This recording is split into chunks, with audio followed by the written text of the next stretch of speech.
para peserta webinar awam. Pada pagi ini kita akan mendengarkan ilmu yang sangat penting untuk kita semua mengenai peran penting ginjal bagi tubuh dan bagaimana apabila ginjal kita sudah mengalami penyakit ginjal kronik.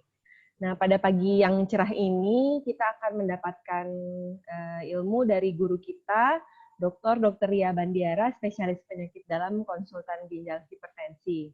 Nah, nanti untuk 1 jam ke depan, apabila ada pertanyaan, para hadirin bisa mengetiknya di kolom Q&A, dan bagi yang telah terdaftar sebagai peserta pada webinar ini akan mendapatkan buku atau e-book edukasi mengenai sehat dengan penyakit ginjal kronis yang nantinya akan dikirim ke email masing-masing. Ya, untuk mempersingkat waktu, marilah kita simak bersama-sama presentasi dari Dr. Ria Bandiara, spesialis penyakit dalam, konsultan ginjal hipertensi. Baik, sebelum memulai, saya akan bacakan kurikulum vitae beliau. Dr. Ria Bandiara, spesialis penyakit dalam, konsultan ginjal hipertensi Vinasim, lulus kedokteran umum maupun pendidikan dokter spesialis di FK Unpad Bandung, dan pada tahun 2006 beliau mengikuti telah tamat dari konsultan ginjal hipertensi dan telah selesai menyelesaikan pendidikan S3-nya juga di Universitas Pajajaran. Saat ini beliau bekerja sebagai staf ilmu penyakit dalam FK Unpad, Rumah Sakit Dr. Hasan Sadikin Bandung, dan beliau aktif di organisasi IDI, PAPDI, dan merupakan sekjen dari Perhimpunan Nefrologi Indonesia. Baik dokter, waktu dan tempat kami persilahkan. Iya, terima kasih Dokter Riola. Jadi pertama-tama mungkin saya ucapkan Assalamualaikum warahmatullahi wabarakatuh. Selamat pagi, salam sejahtera untuk semua. Pertama-tama saya ucapkan terima kasih kepada moderator Dr. Ria Yolanda yang akan memandu acara kita hari ini, dan juga terima kasih kepada, ini adalah salah satu kegiatan dari Rumah Sakit Khusus Ginjal Nyonya R.A. Habibie yang memang mungkin ada berkaitannya juga dengan ulang tahun rumah sakit ini yang sebetulnya pada tanggal 8 Agustus kemarin. Ini adalah rangkaian kegiatannya dan juga merupakan kerjasama antara Rumah Sakit Khusus Ginjal Nyonya R.A. Habibie dengan PT Fresenius Kabi untuk lebih memberikan edukasi penyakit ginjal terhadap para populasi masyarakat umum pada umumnya. Kita akan mulai.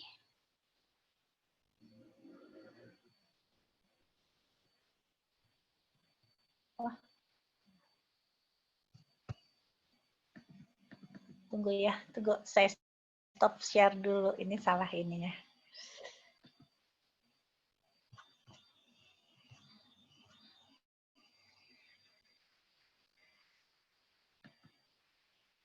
Oke. Ya, sudah terlihat Dokter Riola? Terlihat ya? Sudah jelas dok, ya? Sudah jelas dok. Oke, jadi hari ini saya mendapat tugas dari panitia bahwa untuk lebih mengedukasi lagi kita para pasien penyakit ginjal kronik ataupun pada masyarakat lain yang mendengarkan hari ini mengenai apa sih itu penyakit ginjal kronik, supaya jangan jatuh sampai kita harus sampai ke cuci darah sebetulnya itu ya.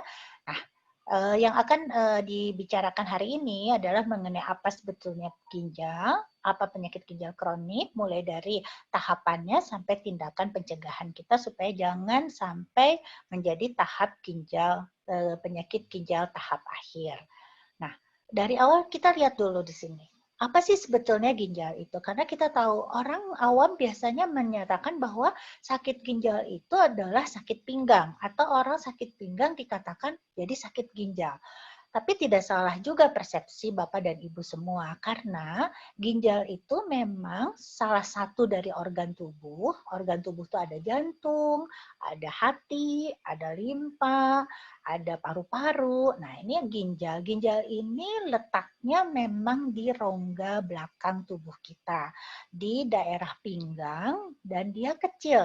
Hanya ukurannya sekitar 10-12 cm. Ada di kedua kiri kanan pinggang dan berbentuk seperti kacang. Jadi dibilang itu kacang merah kecil, tapi 12 cm. Maka itu dikatakan ginjal itu adalah buah pinggang, katakannya seperti itu.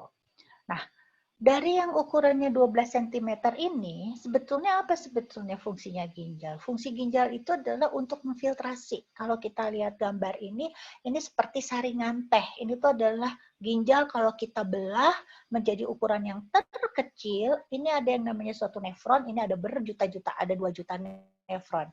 Gunanya adalah ini pembuluh darah, dia akan memfiltrasi seperti saringan teh. Di sini ada air, ada saringan teh dengan tehnya tuh tidak terserap, dimasukkan ke sini adalah airnya. Nah, yang kuning ini akan menjadi air seni kita, akan menjadi urin kita.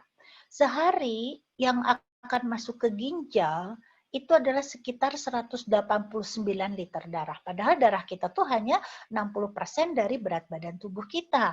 Kenapa bisa banyak sampai 189 atau per menitnya adalah 100 cc yang masuk ke dalam ginjal ini, darah ini untuk disaring. Di mana yang tidak perlu, yaitu hasil-hasil sisa metabolisme itu misalnya, kalau kita makan nasi, kita makan protein, makan daging, makan ayam, itu dimasaknya di hati kita. Tetapi tidak semua itu akan menjadi penting untuk tubuh kita. Masih ada sampah-sampahnya. Nah, sampah itu ada 2 di dalam tubuh kita. Satu melalui usus, dikeluarkan melalui tinja. Yang kedua adalah melalui air kencing kita. Nah, itu diserap oleh ginjal. Mana yang nggak penting dikeluarkan, mana yang masih penting diserap lagi ke dalam darah. Jadi, dari 100 cc per menit yang masuk ke ginjal kita, yang akan menjadi air kencing itu hanya sekitar 1,5 liter saja. Jadi 1.500 cc ya yang menjadi kencingnya. Atau biasanya dikatakan 1 cc per kilogram berat badan per jamnya. Nah, selain itu, selain membuang sisa-sisa zat yang tidak berguna, juga ginjal itu gunanya untuk menyeimbangkan air yang di dalam tubuh kita. Jangan sampai kelebihan air. Air itu hanya cukup 60%. Dan juga untuk menjaga garam, kalium, kalsium, itu nggak boleh terlalu banyak. Jadi kalau misalnya dia kebanyakan, dia harus dibuang lewat air saluran kemih ini ya. Selain itu, yang penting juga ginjal itu adalah membantu mengatur tekanan darah di dalam tubuh kita. Kalau kita ginjalnya rusak, maka itu orang-orang menjadi tekanan darah menjadi tinggi. Atau bisa juga sebaliknya, tekanan darah tinggi itu akan menyebabkan ginjalnya juga rusak. Dan yang paling penting, ginjal ini akan mengatur sel darah merah. Kita tahu HB atau sel kandungan sel darah merah itu kalau bergabung dengan besi itu namanya hemoglobin. Kita suka ukur anemi enggak nih gitu. Nah, kalau misalnya HB-nya di bawah 12 orang yang normal itu disebut anemi. Kenapa bisa anemi? Karena salah satunya adalah karena produksi sel darah merahnya berkurang. Nah, yang memproduksi sel darah merah ini adalah ginjal, 90% di dalam tubuh kita. Jadi, kalau ginjalnya rusak, maka orang-orang yang sakit ginjal kesannya kadang-kadang kita lihat jadi anemi, jadi pucat. Nah, itu kenapa? Karena pabriknya tidak bisa mengeluarkan sel darah merah lagi. Itu adalah fungsi-fungsi dari ginjal. Jadi banyak sekali, tidak hanya mengeluarkan air seni, tapi berbagai macam dilakukan oleh ginjal ini. Nah, sekarang ini adalah ginjal sehat. Ini adalah ginjal yang sakit seperti ini. Ginjal ini sakitnya bisa akut, bisa kronik. Kalau akut itu gagal ginjal akut. Orang misalnya hari ini makan jengkol, tiba-tiba jengkolen. Kalau di Sunda suka ada istilah jengkolen, tiba-tiba sakit pinggang yang sakit banget habis makan jengkol. Itu adalah gagal ginjal akut. Kita keluarkan air kencingnya, dikasih obat bisa bagus kembali ya. Tetapi ada yang namanya kronik adalah karena penyakitnya bertahap ginjalnya rusak. Nah, ini bisa disebabkan karena aliran darah yang ke ginjal tadi kan harusnya 100 cc per menit. Nah, sekarang aliran darahnya nggak ada, berkurang. Itu bisa karena misalnya sakit jantung. Atau jaringan ginjalnya yang rusak sendiri karena ada infeksi atau karena obat-obatan. Atau yang tersering sekarang ini karena ada hambatan. Jadi air kencing nggak bisa keluar karena misalnya ada penekanan dari luar dari saluran kemih. Misalnya di situ ada batu atau juga bisa ada karena tumor. Pada wanita biasanya banyak tumor dari leher rahim. Itu juga bisa menyebabkan ginjalnya rusak. Nah, jadi penyakit ginjal itu bisa sembuh total kalau misalnya dia hanya akut saja, atau dia bisa menyebabkan gagal ginjal kronik. Dan kalau sudah tahap akhir, obatnya hanya dua, diganti ginjalnya oleh ginjal yang lain, dimasukkan ke dalam tubuh kita disebut cangkok ginjal. Kalau ini tidak bisa dilakukan, kita harus melakukan cuci darah. Baik itu melalui mesin, misalnya di Rumah Sakit Khusus Ginjal Habibie itu banyak kita mesinnya, ada 100 lebih. Atau juga melalui rongga perut, airnya dimasukkan ke dalam rongga perut, cairan untuk pengganti ginjalnya atau CABD. Nah sekarang, kenapa begitu pentingnya sih masalah ginjal ini? Karena diperkirakan nih tahun 2019 bahwa di seluruh dunia ini ada 850 juta orang yang menderita penyakit ginjal dengan berbagai sebab. Nah, dari 850 juta itu ternyata 2,4 jutanya menyebabkan kematian di dunia, dan ini menyebabkan penyebab kematian ke-6 di dunia ini. Bagaimana data di Indonesia? Indonesia tuh punya Riskesdas, Riset Kesehatan Daerah, dasar. Jadi dia melakukan riset seperti sensus ini. Nah, ternyata diketahui tahun 2018 populasi Indonesia yang 270 juta, ternyata 3,8%-nya menderita penyakit ginjal kronik. Jadi penyakit ginjal kronik ini belum tentu harus cuci darah, gitu ya, tetapi sekitar sini. Jadi ini besar banget ternyata ya. Di Jawa Barat diperkirakan bahwa per juta penduduknya, jadi dalam 1 juta penduduk di Jawa Barat diperkirakan ada 400 orang yang menderita sakit ginjal. Nah, sekarang kalau kita lihat apa yang menyebabkan, apa sebetulnya penyakit ginjal ini?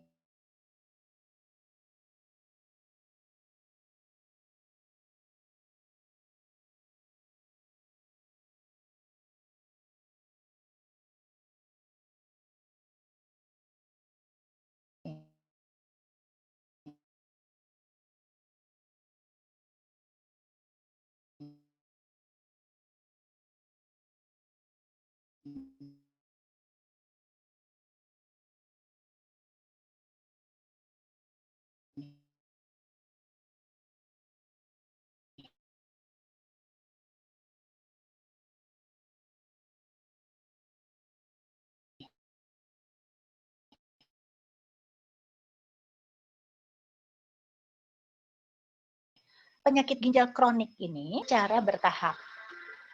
Keduanya dikatakan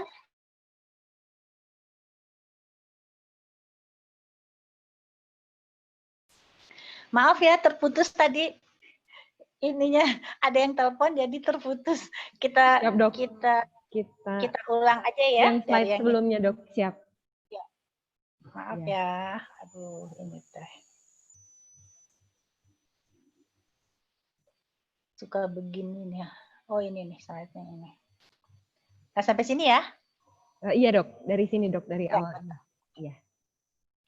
Jadi kita mulai bahwa penyakit ginjal kronik dikatakan itu karena kehilangan fungsinya secara bertahap. Tandanya apa? Ini ada yang namanya zat albumin atau protein. Kalau ibu-ibu tuh suka ngecek telur, putih telur. Kalau putih telur dikocek tuh berbusa. Nah, putih telur itu adalah suatu albumin. Jadi dia nggak boleh ada di dalam air kencing kita. Kalau ada di dalam air kencing, ciri-cirinya apa? Yaitu air kencingnya menjadi berbusa. Seperti kalau ibu-ibu mengocok telur putihnya. Nah, itu ada albumin. Nah, ini kalau ada seperti itu nih namanya bocor ginjal. Salah satu tanda dari penyakit ginjal kronik. Dan yang kedua, PGK penyakit ginjal kronik itu tadi bahwa fungsi ginjal itu kan untuk memfiltrasi, untuk menyaring. Nah, ini menjadi berkurang penyaringannya. Dan sudah terjadi komplikasi yang lain. Seperti tadi, karena fungsi ginjal nggak bisa memproduksi sel darah merah, berarti ada anemi. Nggak bisa mengatur tekanan darah, berarti ada tekanan darah tinggi. Ini adalah komplikasi-komplikasi dari penyakit ginjal kronik. Kalau orang-orang ada yang seperti ini adalah salah satu ciri dari penyakit ginjal kronik. Tetapi PGK ini dikatakan silent disease. Artinya tidak disadari dan tidak memberi gejala pada awal. Itu yang datang ke saya atau datang ke poli penyakit dalamnya Dr. Ria Yolanda di RSKG ini, orang-orangnya sudah stadium 4 dan stadium 5 yang harus udah cuci darah. Gitu ya. Kenapa? Karena memang tidak disadari pada awalnya. Kalau dia fungsi ginjalnya masih 80%, masih 90%, itu masih bagus-bagus saja ginjalnya. Ya. Nah, penyakit ginjal kronik ini ada beberapa tahapan. Kita lihat di sini ada tahap 1, tahap 2, tahap 3, sampai tahap 5. Kalau kita lihat seperti stopan saya buatnya. Ada hijau, ada kuning, dan ada merah. Kalau merah, kalau kita jalan, stopannya warna merah, bahaya, bisa kecelakaan, bisa meninggal. Nah, artinya kalau fungsi ginjal juga kalau sudah di tahap 4, 5 ini sudah bahaya nih. Dan yang datang ke kami ini banyaknya yang sudah tahap 4 dan tahap 5. Gitu. Tahap 3 ini adalah tahapnya yang hati-hati. Di sini ginjal sudah 60% fungsinya. Ya, kalau di tahap 1 itu masih baik, masih di atas 60%, ini penurunannya masih ringan, jadi belum ada gejala. Tetapi kalau udah tahap 3 harus hati-hati, dan teman-teman mungkin di sini ada mendengarkan para pasien dari Habibie, dari RSKG yang sudah cuci darah. Kenapa cuci darah? Karena fungsi ginjalnya sudah berkurang, sudah di bawah 15%. Kalau sudah di bawah 15% itu ginjal udah give up. Dia menyerah, tidak bisa melakukan fungsinya lagi. Berarti itu namanya adalah gagal ginjal terminal. Bapak Ibu, kalau yang sudah masih nanti kalau ada yang mempunyai penyakit ginjal di sini, jangan sampai dong dicuci darah di sini, ya. Nah, sekarang apa penyebabnya penyakit ginjal kronik ini? Pas pada nanya, dok apa sih penyebabnya? Penyebab pertama dan kedua adalah yang saya beri merah ini, yaitu orang dengan punya hipertensi, dan yang kedua orang dengan kencing manis. Ini adalah hampir 50% pasien-pasien di RSKG yang cuci darah, penyebabnya adalah ini, hipertensi dan penyakit kencing manis. Yang lain bisa lupus, pemakaian obat-obat yang sembarangan. Kalau kita sering makan obat untuk anti nyeri atau makan obat-obat jamu, lututnya nyeri-nyeri, makan obat jamu, minum jamu yang tidak jelas, tidak ada BPOM-nya, itu bisa menyebabkan sakit ginjal. Atau pada laki-laki tua tuh sering ada prostat, didiemin pembesaran prostat, itu bisa juga. Atau wanita juga bisa, misalnya karena keluhannya adalah ada mempunyai keganasan di leher rahim, itu bisa juga menyebabkan sakit ginjal. Jadi banyak penyebab sakit ginjal ini ya, tetapi yang Bapak dan Ibu yang harus menjadi perhatian kita, karena ini tekanan darah tinggi dan diabetes itu banyak banget. Kalau kita ke poliklinik di rumah sakit umum, hampir 8 dari pasien kita yang 10 orang itu menderita tekanan darah tinggi dan kencing manis. Ya. Nah, jadi ini dari kita mempunyai data di registry, ternyata penyebabnya untuk penyakit ginjal yang cuci darah itu adalah hipertensi dan diabetes. Ya. Nah sekarang bagaimana gejalanya? Saya katakan tadi, kalau dia masih lampunya hijau, jadi di tahap 1 dan tahap 2, itu belum ada gejala. Yang sudah ada gejala itu kalau misalnya fungsi ginjalnya di bawah 60%. Ini udah mulai nih, produksi sel darah merahnya udah nggak ada, udah rada berkurang. HB-nya sudah mulai turun, mudah lelah pasiennya di sini. Setelah itu tadi sisa-sisa metabolisme sampah-sampah yang harus dia dikeluarkan lewat air kencing nggak bisa. Jadi pasiennya menumpuk. Sampahnya apa? Sampah itu adalah misal urium, itu merupakan sampah. Nah, kalau numpuk berarti dia mual gejalanya, ya. Terus ada tadi kan ginjal juga mengatur elektrolit, mengatur natrium, mengatur kalium, nggak bisa dikeluarin kaliumnya, artinya menjadi hiperkalemi. Dan buang air kecilnya menjadi sedikit. Kalau buang air kecilnya menjadi sedikit, maka akan numpuk cairan di dalam tubuh, menjadi bengkak tubuhnya. Ya, tadi mudah lelah, anemi, jadi HB-nya nggak ada ya. Terus yang terakhir menjadi tekanan darah tinggi karena tidak bisa lagi mengatur tekanan darah ginjalnya karena sudah rusak. Nah, sekarang yang penting untuk kita, Bapak dan Ibu, itulah mencegah supaya jangan menjadi penyakit ginjal kronik dong. Gitu. Pencegahannya ini ada 3, ada primer, ada sekunder, dan tersier. Yang primer di sini adalah pencegahan orang-orang yang masih normal atau orang-orang yang mempunyai faktor risiko untuk terjadinya diabetes dan hipertensi, kan penyebab nomor 2 itu yang paling sering. Nah, kalau kita keluarganya ada yang hipertensi atau diabetes, keluarga yang belum hipertensi atau diabetes itu jangan sampai hipertensi, dicegah ya. Yang kedua adalah pencegahannya di sini. kalau misalnya pas kita sudah menjadi penyakit ginjal kronik, tetapi tahapnya masih yang hijau, tahap 1, jangan dia sampai ke tahap 5 misalnya. Ya, jadi kita harus mencegah progresivitas atau komplikasi dari penyakit ginjal kronik sendiri. Sedangkan yang tahap 3, prevensinya ini adalah oleh dokter-dokter spesialis penyakit dalam dan dokter konsultan ginjal hipertensi. Itu tugasnya kami di situ ya.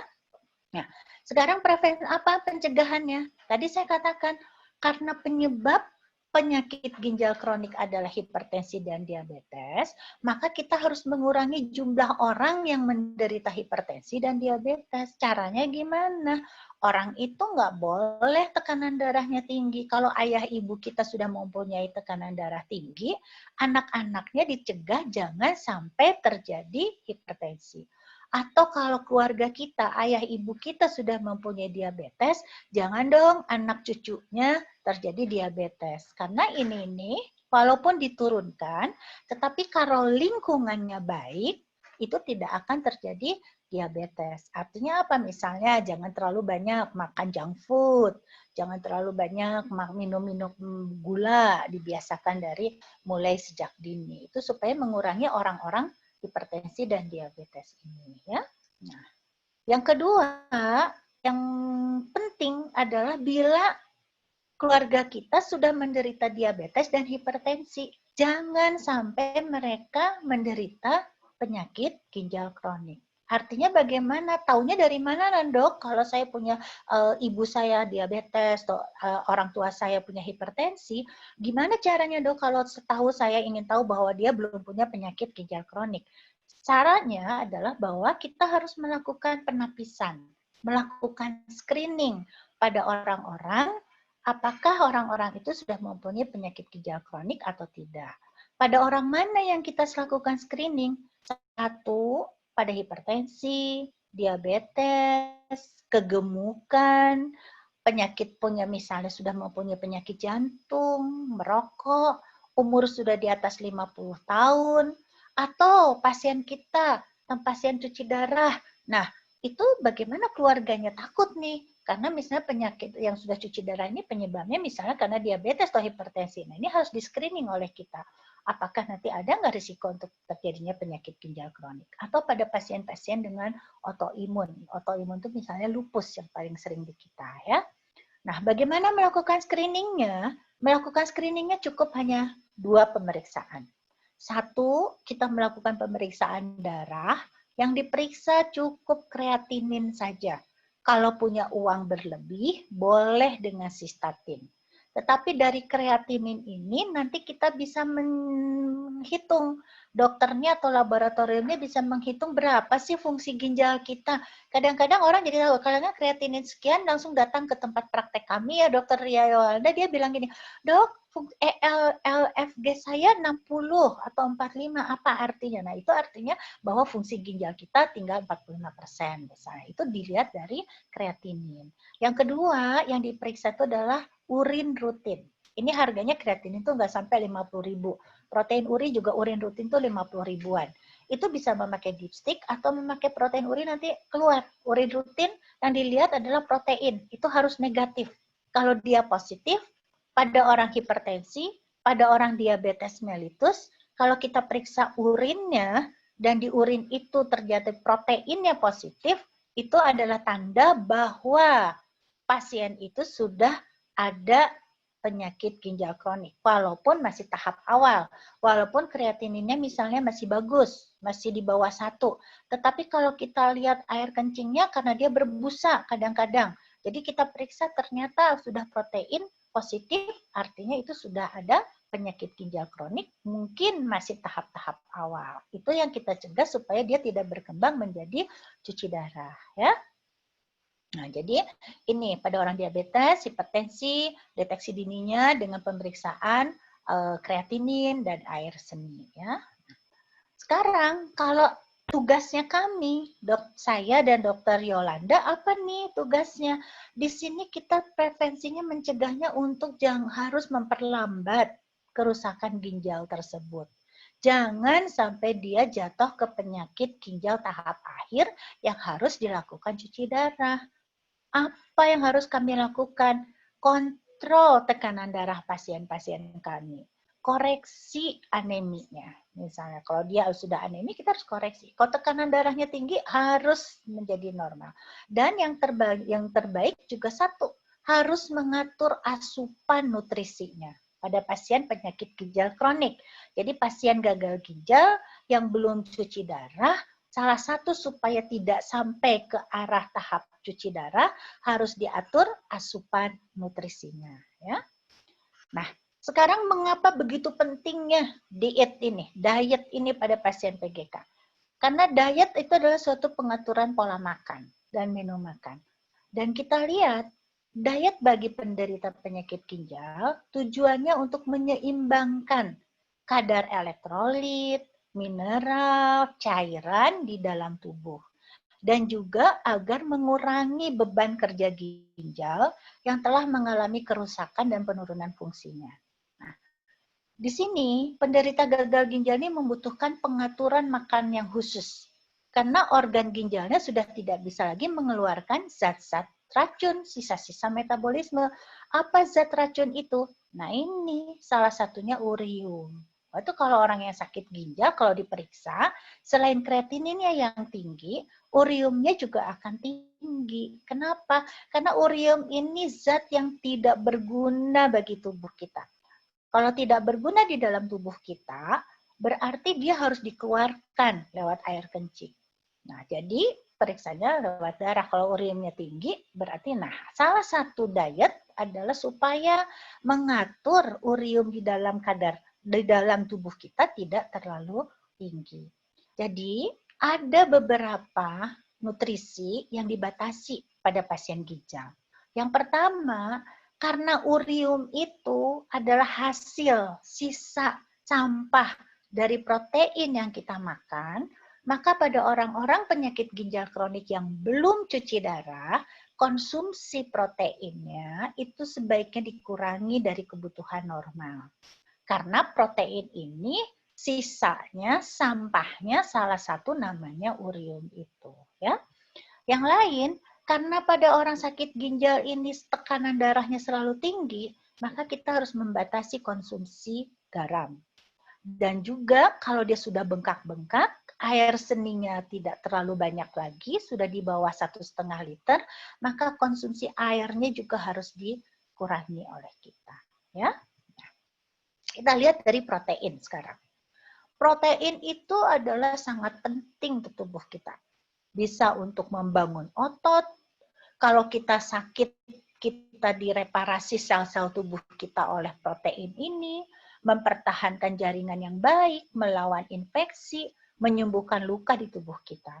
Nah, tapi pada penderita gagal ginjal, konsumsi makanannya ini, sebentar ya saya pindahin. Nah, konsumsi makanan sumber protein dalam jumlah tinggi, ini akan memperberat kerja ginjal dan akan memperparah kerusakan ginjal. Karena filtrasi tadi kan harus difiltrasi. Dia filtrasinya capek, udah rusak, hanya tinggal 50%. Lah, kita makan proteinnya masih seperti biasa. Jadi dia kerja ginjalnya untuk filtrasi akan makin berat. Makin parah kerusakannya. Jadi, sisa metabolisme yang seharusnya dapat dikeluarkan melalui urin tidak bisa lagi disaring dan dibuang oleh ginjal. Sehingga pembatasan asupan protein di sini perlu dilakukan. Kenapa? Supaya mengurangi penumpukan zat sisa metabolisme di dalam darah. Itu kuncinya. Kan para ibu bapak dan ibu sekalian suka kalau ketemu saya atau ketemu dokter Ria Yolanda atau ketemu saya suka tanya, kenapa proteinnya harus dikurangi? Nggak boleh banyak makan daging, nggak boleh banyak ini. Bingung kan? Kenapa? Nah sekarang ini saya beritahu bahwa kalau banyak makan protein, kerja ginjalnya capek, tidak bisa lagi menyaring, nah ini jadi numpuk. Yang salah satu metabolisme yang numpuknya adalah urium tadi. Ya. Nah, sekarang berapa sih kebutuhannya? Kalau kami orang normal, kebutuhannya itu adalah 0,8 sampai 1 gram per kilogram berat badan. Ya, jadi misal kalau berat badannya 60 kilo, kebutuhannya 60 gram protein. Tapi 60 gram protein itu bukan berbentuk misalnya daging 60 gram, enggak. Tetapi itu harus ke bagian gizi, ahli gizi. Di RSKG juga ada ahli gizi. Nanti diterangkan kalau 60 gram protein itu apa aja. Itu ada ininya, ada catatannya, ada cara mengukurnya ya. Nah, dikatakan di sini bahwa kalau orang yang sakit ginjal, asupannya harus dikurangi dong, supaya tadi nggak capek, nggak filtrasinya capek. Dikatakan yang baik adalah sekitar 0,6. Kalau tahapnya masih tahap 1 dan 2, itu masih boleh 0,8. Tapi kalau tahapnya sudah sakit ginjalnya sudah parah, misalnya di antara tahap 4 dan 5, dianjurkannya adalah 0,6 gram per kilogram berat badan. Kadang-kadang malah lebih kecil lagi, hanya 0,3 gram. Ya. Nah, proteinnya apa? Bisa hewani, bisa nabati. Di sini adalah contohnya. Ada beberapa protein, di sini semua protein nih, daging merah, kuning telur, jeroan, ini protein. Ikan putih telur juga protein. Tetapi ada yang namanya ini, protein bernilai biologi tinggi. Nah, protein biologi tinggi itu yang baik ini, putih telur, ikan dan ayam, susu yang rendah lemak atau susu kedelai. Ini adalah yang baik dikonsumsi oleh Bapak dan Ibu yang sudah menderita penyakit ginjal. Tetapi ini kan biologi tinggi dari hewani. Dari nabati juga sebetulnya ada. Sekarang yang lagi beken itu yang namanya quinoa. Quinoa itu bisa dijadikan roti. Ada tuh roti quinoa seperti gandum. Itu tuh adalah biologinya lebih tinggi dan lebih baik, proteinnya tuh lebih baik daripada putih telur katanya. Itu quinoa namanya ya. Ini seperti sereal, jadi boleh dimakan. Yang dihindari atau jarang kita makan sebaiknya daging merah, kuning telur. Ini jangan.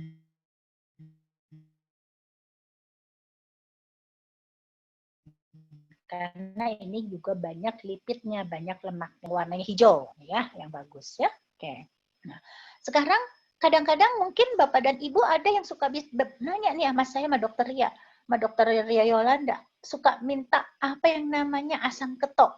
Nah, sekarang nih kita produksi, kita disponsori oleh Fresenius Kabi ya. Jadi saya mungkin bolehlah bilang asam ketok di sini salah satunya namanya obatnya biasanya ketok steril gitu ya. Nah, Bapak dan Ibu tuh suka dapat, dok ini tuh apa sih sebetulnya ketos asam ketok ini gitu ya. Ini bukan diet ketok beda lagi ya, aslinya asam ketok tuh nama obatnya. Nah, kita ceritanya seperti tadi, kalau saya membatasi pasien-pasien saya asupan proteinnya,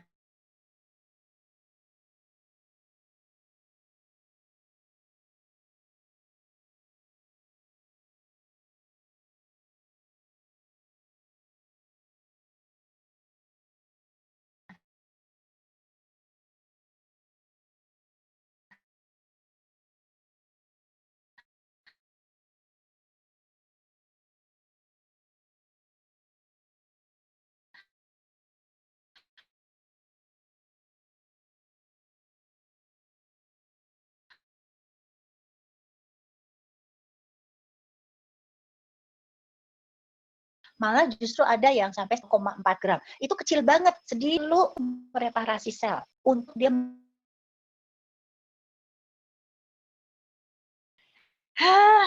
Ada telepon lagi berbunyi, saya pakai tethering, maaf. Iya dok, Aduh. dari awal Dikit slide tentang asam keto dok, tadi putusnya. asupan makanan ya, Yang ya tentang asam ampun. keto dok, yang tentang Ya waktu oke kita oke. mulai Aduh, asam mudah-mudahan keto. gak ada telepon lagi nih ya. Kita dikit lagi sih. Oke. Ini ya. Ya Ya. dok, ya. Ini kan. Ya. Oke. Jadi karena kita di satu pihak saya harus membatasi protein Bapak dan Ibu, di lain pihak ini berarti nanti kekurangan gizi. Jadi pasien itu akan menjadi malnutrisi. Nah, untuk mencukupi kebutuhan proteinnya tanpa memperberat kerja ginjal, ini dapat diberikan asam ketok. Asam ketok ini berisi ketok analog dari asam amino. Jadi turunannya gini, protein itu terdiri dari bermacam ragam asam amino. Nah, salah satu asam amino ada yang namanya ketok analog ini, asam ketok ini. Nah, tetapi baiknya si ketoanoloh dari asam amino yang lain, bila sesudah dia asam aminonya diproses, dimasak di hati, asam amino ini keluarannya itu adalah nitrogen. Nah, nitrogen ini nantinya menjadi urium. Ceritanya begitu loh, ya. Nah, jadi pada orang-orang asam amino yang lain yang kita makan, itu keluarannya sampahnya nitrogen atau urium. Nitrogen tuh bun. Bun tuh blood urea nitrogen gitu ya. Nah, tetapi kalau si ketoanoloh ini bebas tidak mempunyai nitrogen kalau dia dipecah itu. Sehingga memberikan zat gizi yang diperlukan tubuh tapi tidak mengandung nitrogen. Dan baiknya si ketoanoloh, dia akan mengikat nitrogen yang ada dari asam amino yang kita makan. Jadi artinya dia akan mengurangi produksi ureanya, sehingga akan mengurangi beban kerja ginjal. Jadi pasien-pasien saya yang saya minta untuk asupan proteinnya dikurangi, supaya tidak terjadi malnutrisi, maka sering diberikan asam keto ini. Jadi mengerti ya Bapak dan Ibu apa sih itu asam keto dan mengapa itu diberikan. Itu seperti suplemen untuk menambah protein karena dia tidak mengandung nitrogen. Itu kebaikan atau manfaat dari ketoanoloh ini ya. Malah kok nggak bisa ya? Sekarang yang kedua yang harus dibatasi adalah garam. Garam yang dimakan oleh tubuh kita ini mempengaruhi jumlah cairan yang tertahan di dalam tubuh. Kenapa? Karena garam ini akan membuat rasa haus. Bayangin aja, ibu makan keripik, banyak makan keripik, segala macam keripik, makaroni yang dikeripik, semua keripik, itu pasti ada garamnya, pasti haus, pasti minumnya akan lebih banyak. Sehingga cairannya akan tertahan di dalam tubuh. Karena orang-orang yang sakit ginjal, produksi air seninya mungkin sudah sedikit. Makan garam yang banyak, makan minum lebih banyak, cairannya akan menumpuk. Sehingga akan terjadi overhidrasi, sesak, peningkatan tekanan darah, dan juga bengkak-bengkak. Bisa di pergelangan kaki maupun di kelopak mata atau betisnya. Ya. Nah, yang dianjurkan katanya hanya 900 sampai 1.700 garam ini. Jadi hanya sekitar setengah sendok teh. Betul kalau orang yang sakit ginjal, saya suka katakan, udah aja setengah sendok teh masukkan ke dalam plastik, tapi kalau mau makan baru baru dikasih garam, tetapi pada saat masak jangan memakai garam. Jadi merasanya kita masih tetap makan garam, itu caranya ya. Yang mana yang paling banyak mengandung garam yaitu makanan yang diproses oleh kita. Misalnya sosis, telur asin, ikan asin, fried chicken, makanan kaleng. Nah, ini. Itu kalau ibu dan bapak membeli makanan kalengan, harus dilihat ingredients. Ingredients itu kandungannya. Kandungannya garam ini bahasa Inggrisnya biasanya tulisannya sodium. Nah, sodiumnya tinggi atau tidak di situ ya. Kalau tinggi jangan dibeli makanan-makanan itu. Ini contoh-contohnya ya. Nah, yang lain yang biasanya harus dihindari pada orang yang sakit ginjal ini kalium. Dan kalium ini sebetulnya sangat penting untuk kerja saraf dan kerja otot. Kalau kaliumnya rendah, nggak bisa jalan orang jadi lemes. Tapi kalau kaliumnya tinggi, ototnya bekerjanya cepat. Masuklah ke otot jantung. Heart rate-nya atau apa, denyut jantungnya menjadi iramanya cepat, bisa menjadi penyebab kematian utama, hiperkalemi. Jadi kalium ini tidak boleh terlalu tinggi, tidak boleh terlalu rendah. Maka itu range-nya sempit banget. Yang normal antara 3,5 sampai 5 untuk kalium ini. Ya. Nah, ini. Dan ini adalah, tuh, jadi range-nya kadarnya hanya 3,5 sampai 5,5. Dan disebut dengan kalium tinggi itu kalau makanan mengandungnya adalah 200 sampai dengan 300. Dan kalium ini ada di semua jenis bahan makanan, tetapi terutama di sayuran dan buah-buahan. Yang paling banyak mengandung kalium adalah kentang, pisang, mangga, rebung, daun singkong, kacang tanah. Itu paling sering. Ya. Nah, ini contoh yang mengandung kalium. Jadi semua sayuran itu banyak mengandung kalium. Kelapa, jangan lupa. Ini juga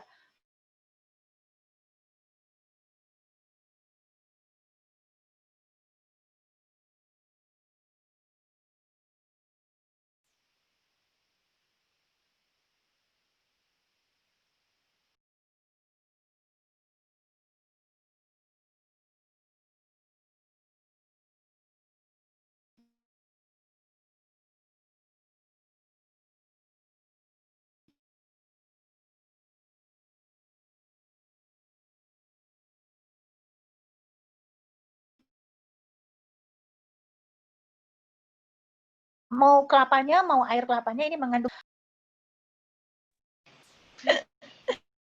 Maaf ya, ini kenapa tinggal satu slide lagi? Astagfirullahaladzim. Ini panggilan dari rumah sakit Iya, itu. Dok. Jadi dilihat sama saya, udah nggak apa-apa, pasti ada yang gawat, ya udah nggak apa-apa, dikit lagi ya. Iya, Dok. Oke, kita mulai lagi ya. Ya, iya, Ada Dok. ya, Dokter Yo? Sudah, Yolanda? Dok. Sudah, Dok. Ini adalah bayam. Nah, bayam ini 50 gram itu setengah ons ya. Jadi kalau 1 ons itu sekitar 400. 1 ons garam bayam itu sedikit banget loh daun bayamnya itu. Nah, itu makanya tuh kenapa orang yang sakit ginjal nggak boleh makan daun bayam, nggak boleh banyak makan daun singkong misalnya ya, karena itu kandungan kaliumnya tuh tinggi ya. Nah, ini air juga sama. Fungsinya ini sama air tuh seperti tadi dikatakan, kalau orang sakit ginjal tuh produksi urinnya udah nggak optimal lagi, sehingga direkomendasikan itu seberapa berat fungsi ginjalnya terganggu. Biasanya rumusnya ini, jumlah yang diminum oleh kita adalah, ini adalah air seni, jumlah air seni ditambah 500. 500 cc itu keringat kita. Nah, jadi kalau air seni Bapak dan Ibu hanya tinggal 500 cc, berarti minum 1 hari itu bisa 1 liter, karena 500 ditambah 500 cc. Ya. Nah, ini cara mengontrol agar tidak kelebihan cairan gimana? Ya, pasti minum nggak boleh berlebih, asupan garamnya harus dikontrol, dan kita juga salah satu kontrol gula darah. Karena ini cairan ini kalau orang yang dengan diabetes, terlalu gula darahnya hiperglikemi tidak terkontrol, itu akan lebih cepat juga menderita sakit ginjal yang bengkak-bengkak tubuhnya. Ya. Nah, ini mungkin slide-slide terakhir, hanya mengingatkan saja, apa sih di sini kebiasaan yang dapat merusak ginjal? 1, sering menggunakan obat penahan nyeri. Biasanya ibu-ibu yang paling sering, lututnya udah sakit, udah gempor, segala makan, ada obat, beli obat kapsul, apa yang dulu sering yang terkenal tuh kapsul sarang tawon, kapsul antanan. Nah, yang seperti itu rusak lagi ginjalnya nanti ya. Terus jangan mengkonsumsi banyak garam yang dapat merusak kebagian. Terus banyak mengkonsumsi makanan pengawet, minum airnya kurang. Jadi untuk Bapak dan Ibu, selama kita masih bagus ginjalnya, silahkan minum air yang banyak. Minimal 1,5 liter atau 2 liter. Ya. Terus kurang istirahat. Nah, sekarang lagi pandemi COVID. Ini daya tahan imun kita katanya dikatakan kalau kita kurang istirahat, tidurnya kurang dari 5 jam, gampang sekali terkena infeksi. Nah, ini ginjalnya juga bisa rusak ya. Terus makan terlalu banyak daging merah, terlalu banyak makan gula, minum banyak alkohol, kita mah enggak kali ya, atau duduk terlalu lama. Maksudnya duduk terlalu lama di sini tidak ada aktivitas fisik. Kita di rumah semua nih, kerjanya dari rumah. Jarang ada yang nggak bisa keluar rumah, tapi bukan nggak olahraga juga gitu ya. Di rumah tuh harus tetap berolahraga ya. Nah, caranya supaya mencegah penyakit ginjal adalah 7 golden rules. Pertama, cek berkala ke dokter, terutama orang-orang diabetes. Kendalikan tekanan darah pada orang-orang hipertensi. Kendalikan kadar gula darah. Cukup makanan bergizi, minum air yang cukup. Olahraga harus teratur, stop merokok, dan hindari konsumsi obat-obatan yang berbahaya bagi ginjal yang tidak sesuai dengan anjuran dokter. Biasanya ini obat anti nyeri, dan satu lagi adalah obat antibiotik yang seenaknya kita minum tanpa resep dokter. Itu yang menyebabkan ginjalnya adalah sering rusak. Oke, salah satunya. Nah, sedangkan kalau Bapak dan Ibu yang sudah menderita penyakit ginjal kronis, supaya tidak cepat cuci darah, batasi cairan, makanan yang tinggi fosfat. Jadi tinggi fosfatnya banyaknya tadi, maksudnya saya nggak boleh kuning telur, susu yang berlemak tinggi, dan daging merah ini fosfatnya tinggi. Jadi hindari ini. Dan yang kedua, hindari makanan yang banyak garam dan harus mengontrol tekanan darah. Sedangkan kalau yang sudah cuci darah ini harus menjalani HD yang rutin. Kemarin tuh ada di mana ya? Di RSKG, oh bukan, ada di rumah sakit swasta saya karena menggantikan Dokter Rubin. Ternyata dia nggak mau, harusnya minggu lalu dicuci darah, orangnya nggak mau cuci darah. Datang langsung sudah dengan tremor, tangannya udah jadi uriumnya tinggi banget. Nah ini karena nggak mau rutin menjalani hemodialisis, akhirnya masuk perawatan. Ya. Jadi itu kalau sudah cuci darah, kita harus rutin, makan obat juga harus sesuai anjuran dokternya, tidak hanya cuci darah aja rutin, racunnya. Tetapi jangan lupa obat-obatan itu juga tetap harus diminum karena cuci darah itu hanya bisa mengeluarkan air dan juga mengeluarkan racun. Fungsi ginjal yang lain, misalnya untuk memproduksi sel darah merah, untuk mengatur tekanan darah tidak bisa karena sudah rusak. Paling kalau ingin bagus lagi tekanan darahnya baik, aneminya tidak ada, ya cangkok ginjal. Bukan dengan cuci darah. Karena cuci darah fungsi dari cuci darah hanya bisa mengeluarkan 2 dari berbagai macam fungsi ginjal, yaitu hanya mengeluarkan air dan juga hanya mengeluarkan racun-racun di dalam tubuh, dan racunnya juga tidak semua racun. Racun-racun yang sulit itu tidak bisa dengan metode cuci darah yang biasa. Ya. Mungkin itu Dokter Ria Yolanda yang bisa saya berikan kepada share ilmu kepada Bapak dan Ibu sekalian. Mungkin nanti akan banyaknya adalah di diskusinya. Ya. Terima kasih atas perhatiannya. Wassalamualaikum warahmatullahi wabarakatuh. Waalaikumsalam warahmatullahi wabarakatuh. Alhamdulillah sangat jelas sekali Dokter untuk materi-materi yang disampaikan pada hari ini. Ini ada beberapa pertanyaan Dok yang masuk, jadi kita masuk ke sesi diskusi. Jadi untuk pertanyaan pertama Dok, datang dari Ibu Imas Siti Aisyah. Jadi pertanyaannya Dok, apakah kreatinin pemeriksaannya itu dipengaruhi oleh kurang minum? Nah, kapan sebaiknya Dok ureum kreatinin ini diperiksakan? Apakah harus puasa atau tidak? Apakah harus banyak minum atau bagaimana Dok? Silakan Dok.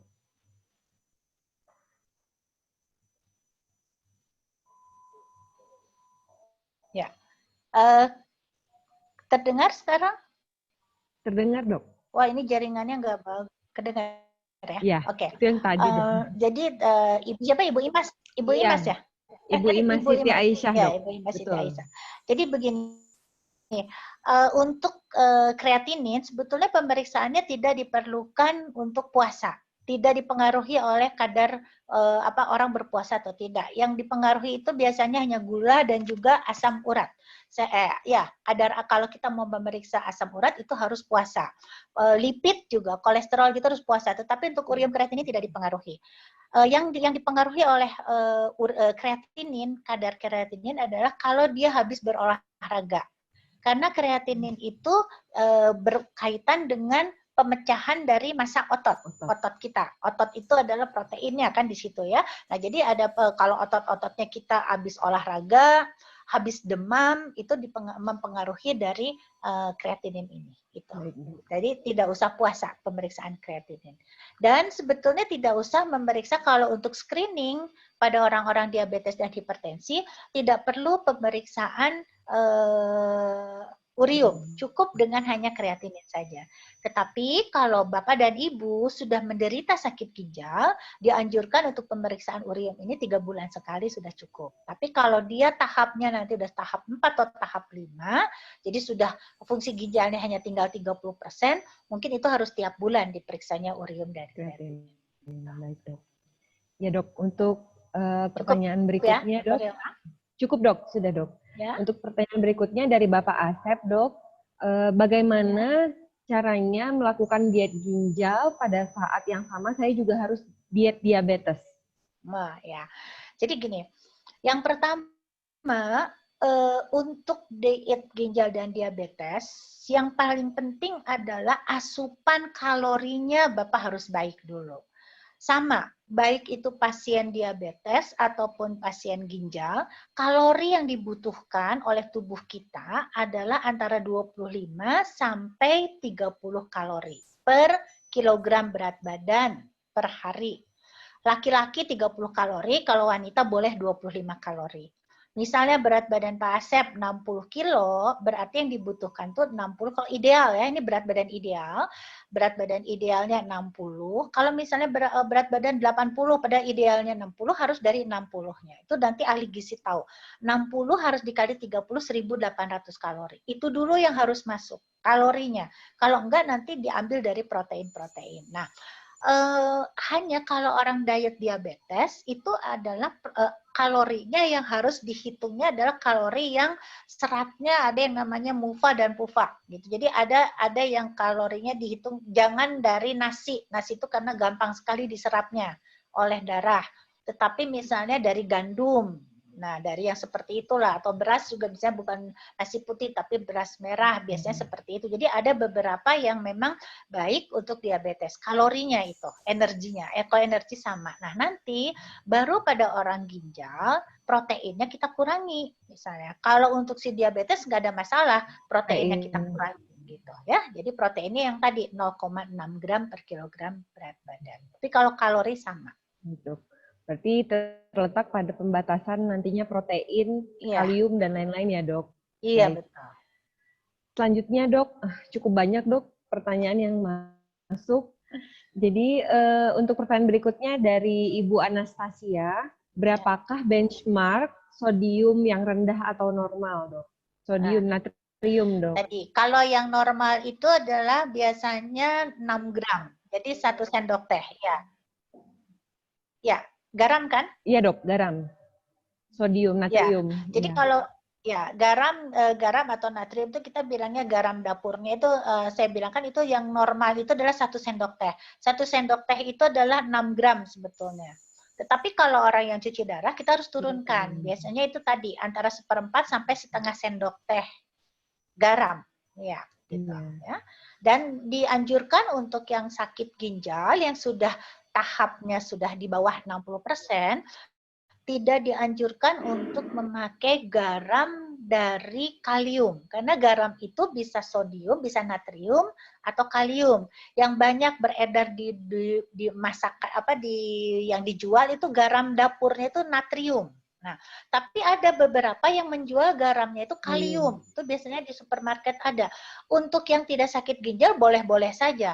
Tetapi kalau dia sudah sakit ginjal dan sudah di bawah 60% ginjalnya, lebih-lebih yang sudah 30% ke bawah, itu tidak dianjurkan untuk makan garam, mengkonsumsi garam kalium, tapi garam natrium. Dan itu juga setengah sendok teh. Iya. Kalau untuk natrium kadar laboratorium yang normal itu tergantung ya, referensi kalau kadar masing-masing natrium ya, yang normal masih tetap. Kalau yang normal di dalam darah kalau kita periksa itu adalah tetap yang normalnya adalah 135 sampai 145. Hanya seperti itu. Baik, Dok. Selanjutnya, Dok, dari Ibu Dera, apakah benar, Dok, jika pasien HD atau cuci darah sudah lama menjalani cuci darah, itu akan merusak organ tubuh lain, seperti tulangnya menjadi rapuh, matanya menjadi kabur, gitu, Dok? Ya. Jadi sebetulnya matanya menjadi kabur atau tulangnya menjadi rapuh itu bukan karena proses cuci darahnya, Ibu. Cuci darahnya mah itu adalah yang membantu kita, yang menolong kita supaya kita hidup, supaya racun-racunnya dikeluarkan. Tetapi mengapa tulangnya rapuh? Karena penyakit ginjalnya yang makin lama makin jelek. Mungkin waktu itu ibu dicuci darah dengan fungsinya tinggal 15%. Tapi kan tahun ke tahun si fungsi ini akan makin berkurang gitu. Lama-lama fungsinya jadi 0 atau 2%, 3%. Sedangkan saya tadi katakan di depan bahwa fungsi ginjal salah satunya adalah mengatur metabolisme tulang. Kalsium dan fosfor itu sangat dipengaruhi oleh ginjal. Jadi begitu ginjalnya rusak, fosfor tidak bisa dikeluarkan, kalsiumnya akan menjadi rendah dan kalsium ini penting untuk metabolisme tulang. Artinya absorpsi kalsiumnya nggak ada, kalsiumnya cepat rapuh. Jadi osteoporosis gitu ya. Gitu, salah satu.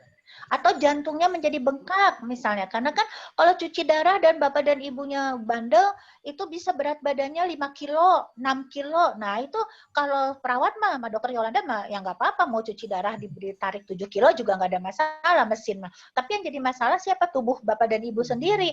Karena yang menarik air keluar itu adalah jantung bapak dan ibu. Begitu nanti sering penarikannya banyak, jantungnya kerjanya capek. Lama-lama jadi gagal jantung ya. Atau nabungnya banyak ya, Dok? Iya itu, maka itu. Jadi nyalahinnya ke kita. Katanya ini gara-garanya dokternya nggak bisa beratnya naiknya 6 kilo, Dok. Kemarin ditariknya 4 kilo, masih nabung 2 kilo. Nanti minta cucinya darahnya jadi seminggu 3 kali. Masalahnya kenapa dia nabung? badannya sendiri yang nggak bisa narik mengeluarkan banyak-banyak iya, airnya. Kalau nggak nanti cairan. hipotensi, tensinya jadi turun ya. Itu Iya, yang kejadian kita biasanya di rumah iya. sakit. Baik dok, ini ada pertanyaan dari audiens di Papua dok, Ibu Dok, Mariam. Assalamualaikum dokter, saya PNS di salam. Papua. Biasanya saya audit di kampung-kampung terpencil menggunakan speedboat dan terkadang harus menahan kencing untuk beberapa jam dok. Nah, apakah ini Yes, juga ya. faktor yang merusak ginjal dokter? Ya, silakan dok. Untuk menahan Wah, kencing. Dokter Yola putus-putus nih. Ya, ya dok. Jadi Ibu Mariam Ya, audit beberapa saya jam tadi dok. apa? Ya, menahan kencing. Ya Menahan salah. kencing, apakah merusak ginjal? Ya, ya, oke. Jadi begini, eh salah satu menahan pipis itu juga, jadi gini, menahan pipis itu artinya nanti di dalam kandung kemihnya itu akan mengumpul air seni kita. Nah, air seni ini merupakan bahan yang yang mudah bakteri tumbuh di situ, gitu. Jadi kalau kita nahan pipis, air kencing kita berarti kandung kemih kita penuh. Nah, kalau air kandung kemih penuh, itu merupakan lahan yang bakteri itu bisa berkembang biak dengan bagusnya. Nah, artinya nanti akan terjadi infeksi saluran kemih. Kalau infeksi saluran kemihnya bisa diatasi, ya is oke, selesai problemnya. Tetapi kalau sering-sering terjadi infeksi saluran kemih, yang namanya infeksi saluran kemih berulang, recurrent, itu yang bisa menyebabkan di kemudian hari ginjalnya rusak. Gitu, ya. Jadi kalau bisa sih memang jangan sering-sering menahan pipis itu. Ini masalah. Iya.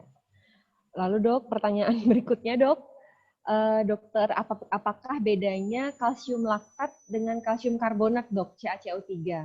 Nah, Ini sepertinya dari ya, pasien dok. sebetulnya ya, dua-duanya sama, berbasisnya adalah kalsium gitu. Mau kalsium karbonat atau kalsium laktat, tetapi yang banyak di kita sekarang ini adalah kalsium karbonat gitu. Dan kalsium karbonat ini diperlukan untuk keseimbangan tubuh kita. Jadi kalsium karbonat ini sebetulnya bukan obat untuk meningkatkan kadar kalsium gara-gara tadi misalnya absorpsi kalsiumnya rendah kita kasih aja kalsium karbonat. Sebenarnya kalau orang sakit ginjal bukan itu. Penyakit ginjal itu salah satunya ada gangguan keseimbangan asam basa. Jadi dia jadi terganggu, karbonatnya HCO3-nya menjadi berkurang. Jadi kita harus menambahkan kalsium karbonat. Atau juga kalsium karbonat ini atau kalsium laktat terutama digunakan adalah untuk mengikat fosfat yang kita makan gitu. Karena tadi ceritanya pada orang yang sakit ginjal, metabolismenya fosfatnya terganggu. Awalnya itu, fosfat itu harus dikeluarkan lewat urin. Tetapi karena fosfatnya ginjalnya rusak, fosfat menjadi tinggi di dalam tubuh. Nah, di lain pihak, protein-protein yang kita makan itu juga mengandung tinggi fosfat. Yang paling tinggi fosfatnya ada di otak dan juga di daging. Gitu. Yang paling kecil mengandung fosfat adalah putih telur. Nah, otomatis kalau kita makan protein, fosfat juga kita makan. Nah, supaya fosfatnya tidak tinggi di dalam darah, maka kita harus makan dulu kalsium karbonat atau kalsium laktat. Dimakan kalsium karbonat laktatnya dan diikat. Si fosfatnya diikat oleh kalsium karbonat ini. Supaya dia nanti dikeluarkan lewat tinja. Gitu ya. Tetapi tadi kalau gangguan, tadi saya salah menerangkan, kalau misalnya dia ada gangguan asam basa, yang kita pakai adalah natrium bikarbonat. Itu beda ya. Kan ada bignat saja. Nah, bignat tablet itu adalah untuk gangguan asam basa, sedangkan kalau kalsium karbonat dan kalsium laktat yang kita makan adalah untuk mengikat fosfat. Namanya fosfat binder ya, gitu. Untuk mengurangi kadar fosfat dalam darah. Dokter, ini ada audiens yang ingin bertanya langsung, dok. Dokter Veronica. Dokter Veronica. Dokter Veronica ingin bertanya langsung.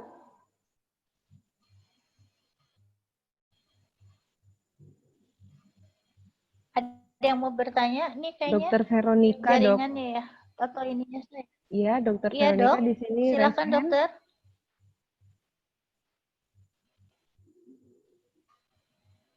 Dokter Veronica bisa mendengar kami? Atau mungkin kepencet ya, Dok?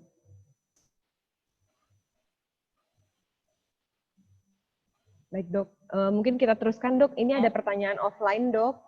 Jadi, Dok, kan kita mengetahui kalau salah satu gejala gagal ginjal ini adalah anemia. Nah, berarti yang ditangkap